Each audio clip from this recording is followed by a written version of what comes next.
बाजार जब हो लाइफ टाइम हाई पर और मौका हो दिवाली मनाने का तो फिर कहना ही क्या, चेहरों पर जो चमक है और घरों में जो रोशनी है उसकी बात ही कुछ अलग है।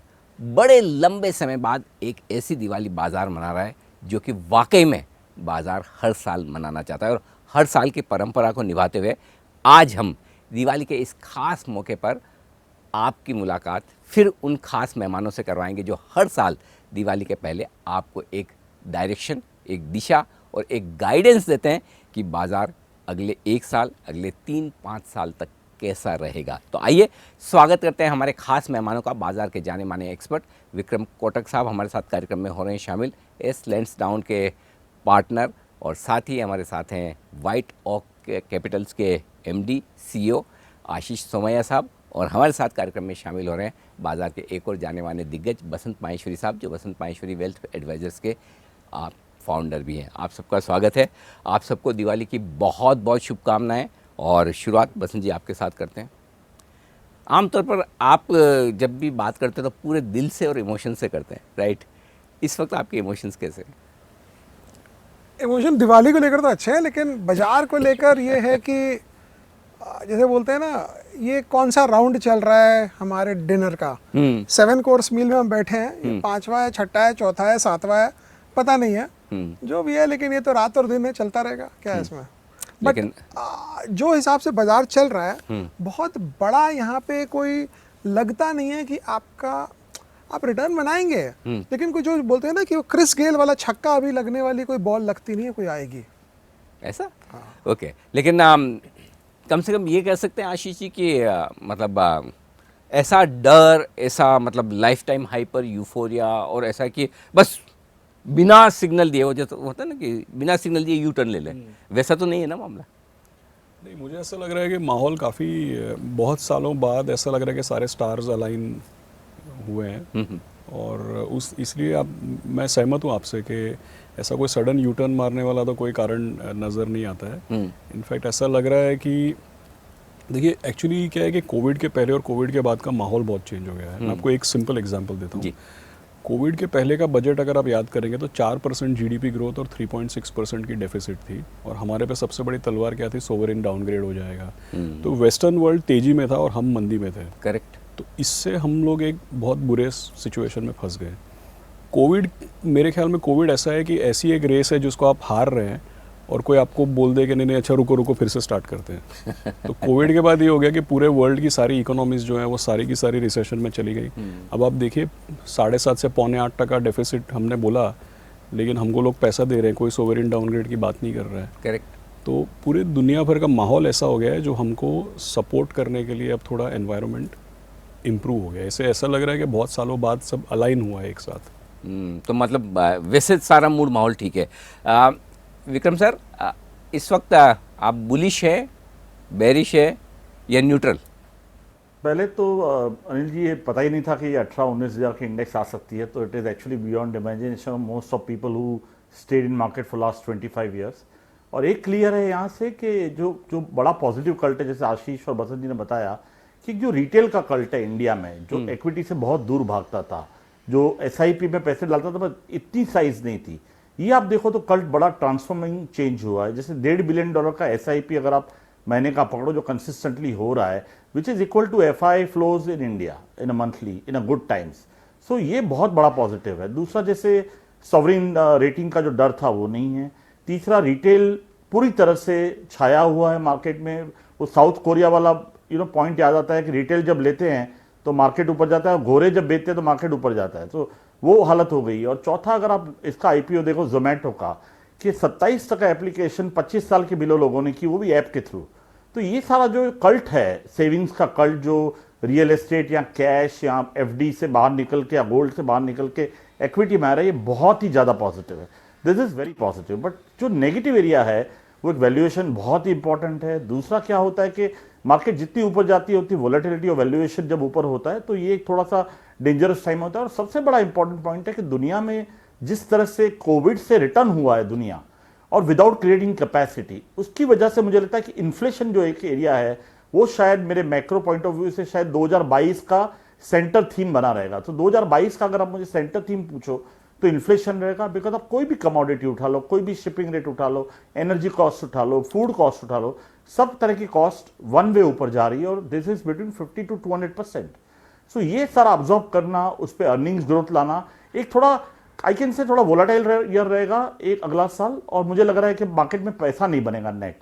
बट अगर आप 5 साल या 10 साल का व्यू से पूछो तो इंडिया सबसे बेस्ट स्टोरी है और उसमें कोई दो मत ही नहीं है।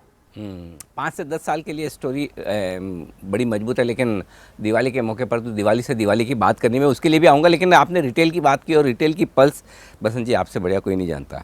तो ये रिटेल वाले जो इतने ज़्यादा पिछले साल 1.5 साल में मार्केट में आए, ये बाज़ार की ताकत है या इससे डर है?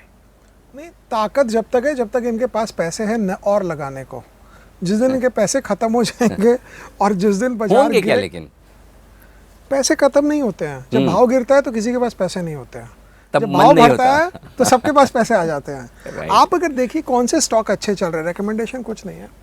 IRCTC, कोफोर्ज, माइंडट्री, फिर आप देखिए जितने, जैसे विक्रम जी ने कहा जोमेटो के एप्लीकेशन वाले, ये सारा काम एक रिटेल इन्वेस्टर ही लगा सकता है जो समस्तीपुर से बैंगलोर जा रहा है, IRCTC में बुकिंग करता है, उसको पता है कि क्या है। तो पीटर लिंच ने 50 साल 40 साल पहले बोला था buy what you see, but उसने ये कभी नहीं कहा buy what you see at any price. तो वो लास्ट वाला लाइन अभी आ गया है। तो मुझे लगता है कि जो स्टॉक्स चल रहे हैं वो स्टॉक आप कुछ भी देख लीजिए, आपको लगेगा ये रिटेल समझता है, रिटेल इलेक्ट्रिक कार समझता है, रिटेल पावर शॉर्टेज समझता है, तो वो ले लेता है। तो आप देखिए जो इलेक्ट्रिक कार वाली गाड़ी है, जो कंपनियां हैं फॉर एग्जांपल जो चार्जिंग स्टेशन लगा रही है, वो है, हमारे पास भी है आगे पीछे। बट मुझे लगता है ये सारी रैली जो है रिटेल ड्रिवन है, और म्यूचुअल फंड्स 10,000 करोड़ करके अगर ये SIP डालेंगे तो हम तो FIIs को कहीं खा जाएंगे, उसमें तो कोई प्रॉब्लम ही नहीं है। आजकल कहाँ फ़र्क पड़ता है? FIIs अगर बिकवाली करते भी हैं आशीष जी, तो पिछले थोड़े महीनों में तो कंटिन्यूसली इसी तरीके का माहौल रहा है। लेकिन म्यूचुअल फंड्स जो है, इसको अभी ऐसा है कि ये एक हाउस होल्ड, अभी ये नॉर्मल पैटर्न बन गया। जैसे 10 साल पहले ऐसा हो सकता था कि 5 आदमी को अब मिले तो कोई म्यूचुअल फंड में लगाता है, कोई नहीं लगाता है, कोई बोलते हैं अच्छा नहीं है, मेरे काम का नहीं है। लेकिन अब ऐसा मिलना मुश्किल है कि कोई बोले कि भाई एटलीस्ट जो मेन मेट्रो सिटीज़ है या इवन सेकेंड थर्ड टियर में हम जाते हैं तो 300 शहरों में से म्यूचुअल फंड्स के एप्लीकेशन आते हैं आजकल।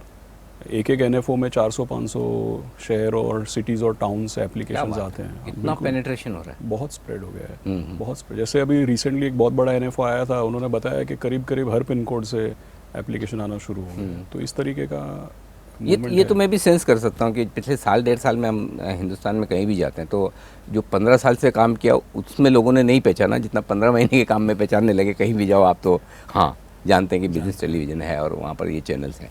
ये बड़ा बदलाव हुआ है। लेकिन विक्रम जी, तो बात वही है, ये जो नए नए खिलाड़ी बाज़ार में उतरे हैं, जैसे हम चाहे रॉबिन हुड बोल दें अमेरिका के हिसाब से या हिंदुस्तान के हिसाब से अभिमन्यु बोल दें, जो पहली बार चक्रव्यूह में उतरे हैं, इन्होंने मंदी तो देखी नहीं है, वे पहली बार 4-5 दिनों की मंदी आई है तो पहली बार हिले भी हैं थोड़े से। क्या सलाह इनके लिए होगी आपकी? मेरे हिसाब से वो जब तक वो लॉन्ग टर्म पैटर्न में इन्वेस्ट करते हैं, और ये म्यूचुअल फंड वाला रूट सबसे बेस्ट है मेरे हिसाब से, जहाँ पे आप SIP करो और कंटिन्यूसली करा करो। और दूसरा क्या है, जो पूल है सेविंग्स का इंडिया का, $700-800 बिलियन का पूल है, हम खाली $10-15 बिलियन की बात कर रहे हैं। अगर वो पूल 4-5% बढ़ जाता है तो ये नंबर पूरे चेंज हो जाएंगे। तो मुझे लगता है ये रिटेल यहाँ पे रहने वाला है। Maybe I agree with Basant ji के पार्टली जो शॉर्ट टर्म माइंड लेके आ रहे हैं वो शायद चले जाएंगे, बट मोटा मोटी रिटेल को कंसिस्टेंटली इन्वेस्ट करना चाहिए, बिकॉज अगले 10 साल तक US को छोड़ के और छोटी मोटी 2-3 इमर्जिंग मार्केट को छोड़ के कहीं पे ग्रोथ ही नहीं है। सारा दुनिया वो एजिंग वाले पॉपुलेशन में जा रहा है और इंडिया एक प्लेस है जहाँ पे बहुत ही इंपॉर्टेंट रोल प्ले करेगा पूरे वर्ल्ड के इसमें। तो मुझे लगता है कोई ज़्यादा लंबा प्रॉब्लम है नहीं। ये शॉर्ट टर्म का जो इन्फ्लेशन का वरी है that will pass out with the time, but हाँ you have to consistently invest and you have to see to it that आप राइट चॉइस कर रहे हो, राइट चीज़ें कर रहे हो। ऐसा नहीं हो जाए कि आप 4 दिन की मंदी के बाद आप चले जाओ, बट मुझे लग नहीं रहा है। मेरे को लगता है ये जो मूव है ये ज़्यादा स्ट्रक्चरल है, और काफ़ी लोग से मैं इंटरेक्ट करता हूँ रिटेल में तो उनको their mindset is towards mutual fund. People are realising that mutual fund is the best way to come in this market, and that's how I think आगे जाकर मुझे लगता है कि this is a structural change. I think last year also we talk, और last year we talk, it's a structural change, you can not change it now too dramatically. Absolutely. अच्छा Basant sir, अब से लेके अगली दिवाली तक या जो भी आपको लगे 3 साल 5 साल तक की अगली दिवाली तक कितना पैसा बनेगा? क्योंकि क्या होता है, अगर आप ये कहें कि 10% बनेगा या 18,000 का निफ्टी 20,000 या 22,000 हो जाएगा, तो लोग बोले मज़ा नहीं है। जब तक कि वो बड़ा नंबर ना दिखे कि कोई सेंसेक्स 1 लाख जैसा या निफ्टी 25,000 जैसा। नहीं सेंसेक्स तो 10 लाख भी हो जाएगा। आप कितने साल की बात कर रहे हैं? वो तो जोड़ बना दिए कुछ भी हो जाएगा। लेकिन मतलब मैं नेगेटिव नहीं बात करता नॉर्मली, मुझे नहीं लगता ज़्यादा पैसे बनेंगे अभी इस लेवल से, अनलेस आप बहुत स्टॉक स्पेसिफिक 8, 10, 12 कंपनियां ले लिए। आप ये अगर जैसे हमारे कलकत्ता में एक अलीपुर जू है, उसमें 500 प्रकार के जानवर और पक्षियां हैं, आप सारे अगर इकट्ठा करोगे तो you will not make too much money, because इस भाव पे लेकर ये वैल्यूएशन पे लेकर। No offence, no offence, but एक सवाल है मेरे मन में आया कि आमतौर पर हम कहते हैं ना कि मार्केट में टॉप कब बनता है, कि जब यूफोरिया और सबको लगाना ये वो सब। इंसिडेंटली इस दिवाली पे मैं जितने बड़े लोगों से बात कर रहा हूँ सब बड़े कोशिश है, तो कहीं मुझे ये फीलिंग आ रही है कि सारे लोग अगर कोशिश है, सारे लोग ये सोच रहे हैं कि तेजी नहीं होनी चाहिए। बाजार जो 20 महीने में देता है ना, 20 दिन में लेके जाता है तो हम लोग 20 महीने तक रॉन्ग हो सकते हैं, फिर भी ठीक है, क्योंकि जब वो 20 दिन में जाएगा तो उस समय शायद। लेकिन मजाक की बात नहीं है, ये मौका है ही नहीं कि आंख बंद करके हाथ डाला कुछ भी ले लें और कुछ भी ले लें। आपको बहुत कुछ पता है तो आप ले लीजिए। अभी हो क्या रहा है, समझ, जोमेटो, इतना हल्ला, जोमेटो आया, ये वैल्यूएशन, जिसने 120 पे लिया होगा, 115 लिस्टिंग पे लिया होगा, जिसको क्वांटिटी चाहिए उसको 115 पे ही मिलेगी, उसको 50, 60, 70 पे कुछ नहीं मिलना है, उसको सिर्फ 50, 60, 70 पे हम सिर्फ न्यूज़ पॉइंट क्रिएट करते हैं। 120 से 135 ही हुआ है वो, कुछ नहीं है उसके आगे। और जोमेटो तो एक साइकिल है, पेडल मारते जाइए, नया फंड आता रहेगा जब तक चलता जाएगा। तो ये सब गेम आप देखेंगे। अभी कॉस्मेटिक कंपनी आ रही है नायका, बहुत अच्छा है पैसा बनने के लिए, लेकिन आपको आईपीओ में अगर मिल गया, लिस्टिंग तक आप रख लिए, लिस्टिंग के दिन लेकर आप क्या बनाएंगे पता नहीं। तो सबसे बड़ा प्रॉब्लम यही है। या तो आप कहीं से शेयर ले लीजिए आईपीओ के समय, एप्लीकेशन डाल के कुछ भी करके, अगर आप फंडिंग लेकर, अब तो खैर सेबी ने बंद कर दिया, बट वहां अगर आपका कॉस्ट बढ़ जाता है, आईपीओ प्राइस से you will make money but you will not get the shares at the IPO price. कहानी यही है। एब्सोल्युटली, ये बात सही है कि पैसा बनाना शायद अब इतना आसान नहीं है, लेकिन अगर कमज़ोर हुए भी तो रिस्क कितनी नीचे जाने? आपको लगता है कि कुछ बड़ी डाउन साइड रिस्क है, या 10% का करेक्शन आ गया तो बहुत? दो चीज़ें एक्चुअली मैंने क्या देखा है कि जैसे आप थोड़े समय पहले बोल रहे थे कि बहुत लोगों ने तो मंदी देखी नहीं है जी, मेरा उसमें थोड़ा डिफरेंट व्यू है। मुझे लगता है कि ज़्यादातर लोगों ने तेज़ी भी नहीं देखी है। क्योंकि मैं बहुत सारे इन्वेस्टर्स को मिलता हूँ, तो तेज़ी कब देखी है हमने? 2003 से 2008। अब आप पिछले 1.5-2 साल में देखिए कि हर 500 पॉइंट के लेवल में तो ये तो बबल है, ये तो अनबिलीवेबल है, ये तो हो ही नहीं सकता, इस तरीके का हम लोग बिल्कुल जनरली इस तरीके का हमने सुना ही है, बहुत ही, जिसको हम बोलते हैं कि डिसबिलीफ है, मतलब कि अनबिलीवेबल वाला है। मुझे ऐसा लगता है कि मतलब ये बात है कि अंडर वैल्यूएशन से यहाँ तक बहुत पैसा बन गया, उस तरीके का नहीं होगा। बिकॉज अभी नाउ जैसा बसंत सर बता रहे हैं, अभी कोई आसान काम तो है नहीं यहाँ पे। जो आसान था इन हाइंडसाइट वो तो निकल गया, बट मुझे ऐसा लग रहा है कि फिर भी पॉजिटिविटी यहाँ से है।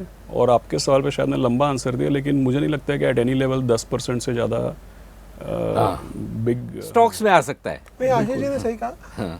समझ, हमको लग रहा है टॉप हो गया, कुछ भी हो गया, तो हम बेच के करेंगे क्या पैसे का?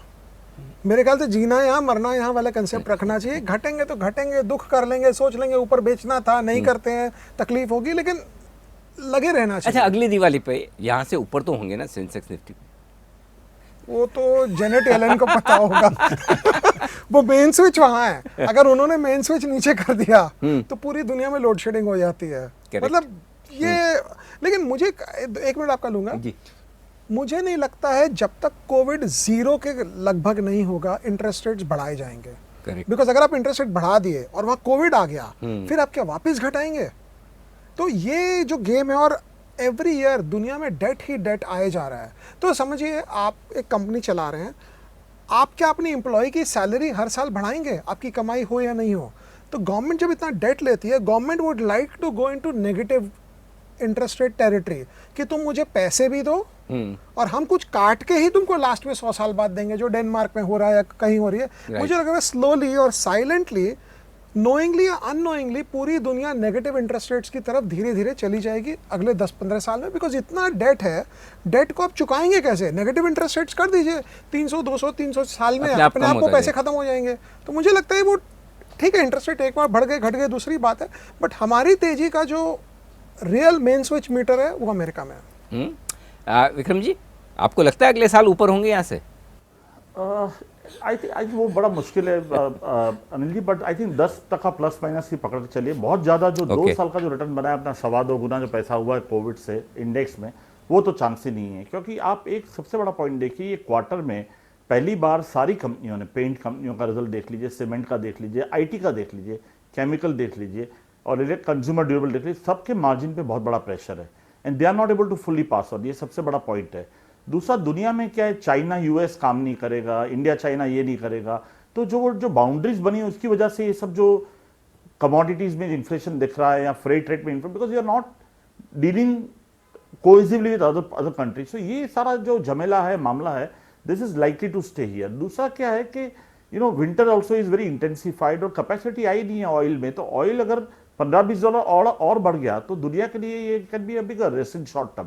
सो शॉर्ट टर्म थोड़ा सा मुझे लग रहा है this is going to be a cautious time. Inflation is on a head, US will post 30-year highest inflation in next 6 months। तो मुझे लग रहा है थोड़ा सा ये टाइम थोड़ा कॉशियस है, जहां पे it's a good time for any retail investor to prepare for the next correction and we keep your stocks and keep your SIPs or whatever the top up ready and that invest with the very measured way rather than putting money together. That is my advice. तो चलो, जिनकी बस miss हो गई उनके लिए मौका तो है, अगले 6 महीने में 3 महीने में कहीं भी चांस मिलेगा। मैं जितने लोगों को मिलता हूँ, बहुत लोग बहुत समय से करेक्शन का इंतजार कर रहे हैं एक्चुअली। हाँ, ये तो बात सही है।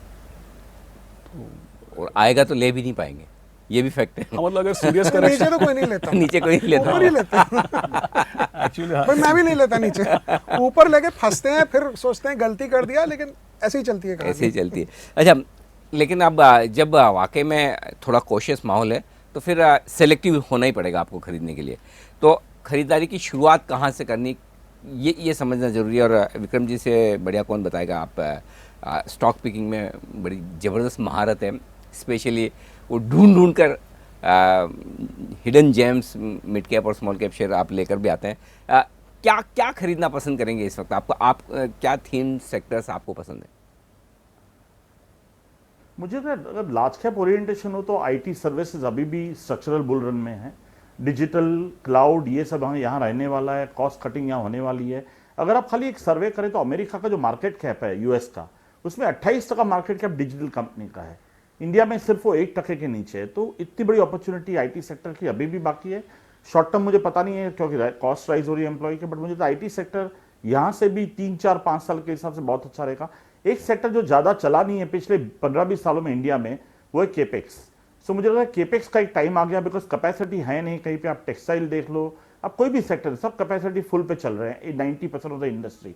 इंडिया में नहीं, यूएस में भी, मेना में भी, जहाँ पे ऑयल बढ़ रहा है। तो ग्लोबल केपेक्स साइकिल एक चालू हो रही है, जो मुझे लगता है इंडिया को बहुत बड़ा फायदा होगा। मुझे नंबर ऑफ कंपनीज पता नहीं है कितनी क्या ले सकते हैं, बट एक केपेक्स का जो थीम है वहाँ पे आप पिकअप करके, जैसे टेक्सटाइल मशीनरी है या पेपर मशीनरी है, जो भी आप ऑयल के रिलेटेड कुछ है या एथेनॉल के रिलेटेड है, तो मुझे लगता है वो एक सेक्टर जो है यहाँ पे बहुत लंबा पैसा बनना बाकी है यहाँ से भी। और मुझे मेटल, जितना भी मेटल में स्केयर है वहाँ पे एक मुझे लगता है कि इतना स्केयर जरूरी नहीं है, बिकॉज ओवरऑल कैपेसिटी नहीं है और चाइना जीरो कार्बन की तरफ जा रहा है। सो 2-3 सेक्टर है जहाँ पे मुझे लगता है कि 5 साल के व्यू से पैसा डालना चाहिए। बिल्कुल। तो IT services, capital goods, capex करने वाली कंपनियां और साथ ही साथ मेटल्स, ये अब भी बुलिश है। बसंत जी, आपको क्या पसंद है इस वक्त? नहीं, हमारे पास तो वो ज़्यादा वो कंपनियाँ हैं जो ग्लोबली लिंक्ड है, because electric vehicle for example, charging stations for example. और मेटल में तो हम बहुत ही बुलिश हैं लास्ट 6-8 महीने, साल भर से, बिकॉज ये गेम चेंज हो गया। और उसमें एक ही चीज़ देखने का है, जो हमारे दर्शक है उनको, जब तक चाइना नेट इम्पोर्टर या वेरी माइनर एक्सपोर्टर है मेटल का, कोई प्रॉब्लम नहीं है। बिकॉज चाइना ही वो देश है दुनिया में जो हर जगह भाव तोड़ता है, जिसको हम अंग्रेजी में बोलते हैं एक्सपोर्टिंग डिफ्लेशन। अगर चाइना एक्सपोर्ट नहीं कर रहा है कोई भी सामान और चाइना इंपोर्ट कर रहा है, तो वो पूरा गेम चेंज हो गया। तो वो स्ट्रक्चरल स्टोरी मेटल में कहीं पे आज कंपनियां ऐसे मिल रही है 3-3 साल में पूरी मार्केट कैप की कमाई कर रही है, डेट फ्री हो रही है। Correct. तो मुझे लग रहा है कि आप मेटल अगर लेंगे और थोड़ा सा ईवी में थोड़ा भाव बढ़ गए हैं, लेकिन मिक्स एंड मैच करके अगर चलेंगे तो अच्छा है। बट ब्रॉड थीम में अगर आप बोलेंगे कि हाँ यहाँ पे बड़ा पैसा कहाँ बन सकता है, मुझे लग रहा है मेटल्स में बनेगा। क्या बात है, मेटल से कॉन्सेंसस आ रहा है। आशीष जी, क्या पसंद है आपको? एज अ सेक्टर अगर 3-4 एग्जांपल मुझे देना है तो मुझे ऐसा लगता है कि अगर आप ग्रोथ ओरिएंटेड हैं तब तो प्राइवेट सेक्टर बैंक्स में अभी भी बहुत स्कोप है, क्योंकि अगर आप देखेंगे तो जितनी बार एक्सपेंशन आता है या क्रेडिट ऑफटेक आता है तो जो स्ट्रॉन्ग या दिग्गज है वो तो रहते हैं, साथ में 2-3 नए क्रिएट हो जाते हैं। अगर तो आप उस ग्रोथ को नहीं देख पाते हैं, लेकिन आप अभी फ़िलहाल की बात कर रहे हैं, तो मुझे ऐसा लग रहा है कि PSU बैंक्स में भी काफ़ी वैल्यू होगा। मैंने पहले भी बताया, रियल एस्टेट सेक्टर जो है इसमें पिछले 10 साल में फैशन बन गया था ये बोलना कि नहीं ये तो बकवास है, ये तो कुछ हो ही नहीं सकता एक्चुअली। लेकिन अब वो धीरे धीरे उसका इमेज और परसेप्शन चेंज हो रहा है। तो एकदम पिटे हुए लेवल से शेयर प्राइसेस थोड़े चल गए हैं, लेकिन इसमें भी वही है कि अंडर वैल्यूड से थोड़ा रीजनेबल ट्रैक्शन आया है, लेकिन आगे जा कर के 3-4 साल में मुझे ऐसा लग रहा है कि कहाँ पे ग्रोथ आने वाली है। अब वो चीप अवेलेबिलिटी तो चली गई है, ग्रोथ कहाँ पे आने वाली है वो ध्यान हम लोगों को रखना चाहिए। तो ये सब चेंज होगा। ओके, अब आखिरी सवाल आपसे ये कि अगर चारों एसेट क्लास में अब से लेकर दिवाली तक सबसे ज़्यादा पैसा कहाँ बनेगा? पहला इक्विटी है, फिक्स इनकम है, रियल इस्टेट है और गोल्ड है, तो सबसे ज़्यादा कहाँ इस क्रम में बताएं सर?